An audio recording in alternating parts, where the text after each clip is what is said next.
Today we will discuss about the mechanism of respiration.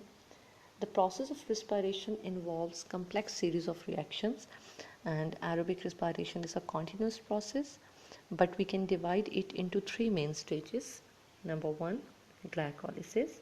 Number 2, Krebs cycle. And number third electron transport chain. सबसे पहले हम देख लेते हैं ग्लाइकोलिसिस को कि ग्लाइकोलिसिस क्या है. It occurs in cytoplasm. Glycolysis का जो प्रोसेस है ये साइटोप्लाज्म में हो रहा होता है and oxygen is not involve in this stage. और ऑक्सीजन इन्वॉल्व नहीं होती, that's why it occurs in both types of respiration, that is aerobic and anaerobic. यही वजह है कि दोनों टाइप्स जो हैं रिस्पायरेशन की उनमें ये प्रोसेस हो रहा होता है, एरोबिक में भी और एनारोबिक में भी. अब इसमें होता क्या है कि इसमें जो ग्लूकोज मॉलिक्यूल है उसकी ब्रेकडाउन होती है into 2 molecules of pyruvic acid, और उसके साथ साथ एडीपी जो है ये चेंज हो जाता है इनटू एटीपी, क्योंकि ये गेन करता है 1 फॉस्फेट ग्रुप को. अब NAD प्लस कोएंजाइम है ये रिड्यूस हो जाएगा इनटू NADH में. अब हम सेकंड देख लेते हैं क्रेब्स साइकिल. क्रेब्स साइकिल में क्या होता है कि जो पायरोविक एसिड है, अब ये पायरोविक एसिड कम्प्लीटली ऑक्सीडाइज होगा along with the formation of ATP and ADH and FADH2. FADH2 क्या है? FAD flavin adenine dinucleotide है. is also coenzyme like NAD+. It gets 2 hydrogen and reduces to FADH2. लेकिन अब होता क्या है कि पायरोविक एसिड क्रेब्स साइकिल में एंटर होने से पहले pyruvic acid before entering in Krebs cycle is changed into acetyl coenzyme A which is a 2 carbon compound. अब ये चेंज हो जाएगा एसिटाइल कोएंजाइम में. अब उसके बाद हम देख लेते हैं last stage electron transport chain which is a final step of cellular respiration. It is a transfer of electrons on an electron transport chain. इसमें इलेक्ट्रॉन्स ट्रांसफ़र होते हैं और इस स्टेप में क्या होगा, इस स्टेप में जो NADH है और FADH2 है ये इलेक्ट्रॉन्स रिलीज़ करेंगे एंड हाइड्रोजन आइंस भी रिलीज़ करेंगे. अब ये जो इलेक्ट्रॉन्स हैं इनको इलेक्ट्रॉन कैरियर्स कैरी करेंगे. जब इलेक्ट्रॉन्स मूव करते हैं through the series of electron carriers they lose energy which is use to synthesize ATP, जो कि ATP सिंथेसाइज करेगा. और at the end of the chain क्या होगा कि इलेक्ट्रॉन्स एंड हाइड्रोजन जो कि NADH और FADH2 ने रिलीज़ किए थे, अब वो जब कंबाइन हाइड्रोजन आइंस जब ये कंबाइन होंगे मॉलिक्यूलर ऑक्सीजन के साथ तो ये क्या बना देंगे, वाटर बना देंगे. तो ये ओवरऑल मैकेनिज़्म था रिस्पायरेशन का, या हम कह सकते हैं एरोबिक रिस्पायरेशन का. अब आगे हम देख लेते हैं नेक्स्ट टॉपिक हमारा है the energy budget of respiration, जिसमें हम कैलकुलेट करेंगे total number of ATPs aerobic respiration में भी और एनारोबिक रिस्पायरेशन में भी हम देख लेते हैं. लेकिन उससे पहले हमें पता होना चाहिए कि ईच NADH प्रोड्यूस करता है 3 ATP इन इलेक्ट्रॉन ट्रांसपोर्ट चेन.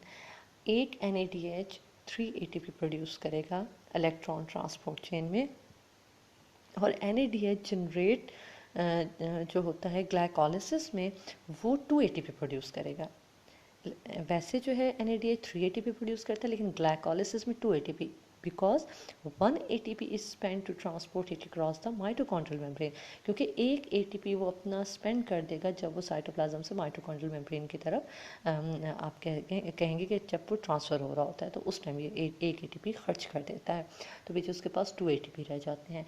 उसके अलावा हम देख लेते हैं कि each FADH2 produces 2 ATP. FADH2 2 ATP produce करता है. अब जो टोटल आउटपुट है ATPs का उसको हम कैलकुलेट करेंगे, नीचे हमारे पास पूरा डाटा है उसके थ्रू.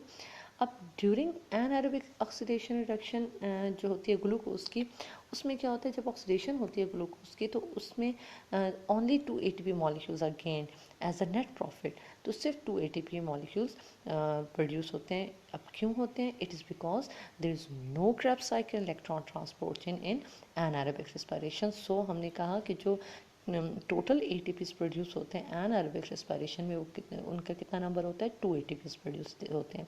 अब देखते हैं how many ATPs are produce in aerobic respiration. So सबसे पहले हम देख लेते हैं कि ग्लाइकोलिसिस में हमें पता है कि ग्लूकोज की ब्रेकडाउन होती है पायरुवेट एसिड में, और ग्लूकोज में हमने बताया कि कितने एटीपीज प्रोड्यूस होते हैं, 2 एटीपीज, वो हम यहाँ पे नीचे यहाँ पे लिख देते हैं।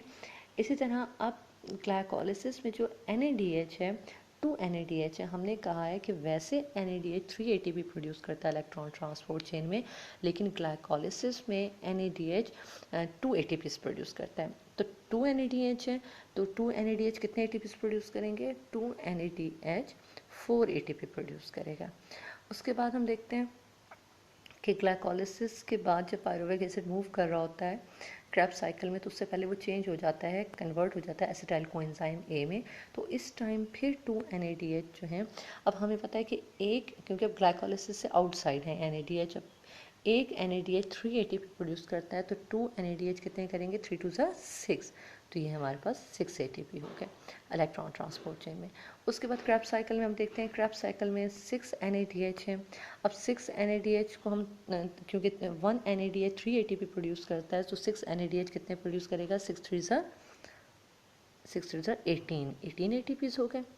फिर 2 FADH2 क्रेब्स साइकिल में, क्योंकि हमें पता है कि ईच FADH2 प्रोड्यूस करते हैं 2 ATPs, तो यहाँ पे 2 FADH2 हैं, तो कितने प्रोड्यूस करेंगे, 2 2 4, तो हमारे पास टोटल ATPs कितने हो गए, 4 ATPs हो गए। और इसके अलावा क्रेब्स साइकिल में कितने ATPs प्रोड्यूस होते हैं, क्रेब्स साइकिल में 2 ATPs प्रोड्यूस होते हैं। अब अगर हम सबको काउंट करें, 2 और 2 4, 4 और 4 8, 8 और 6 14, 14 और 18 32, एंड 32 एंड 4 36। तो जो टोटल नेट यील्ड है हमारे पास ATPs की, वो क्या है, 36 ATPs टोटल हमारे पास प्रोड्यूस होते हैं एरोबिक रेस्पिरेशन में।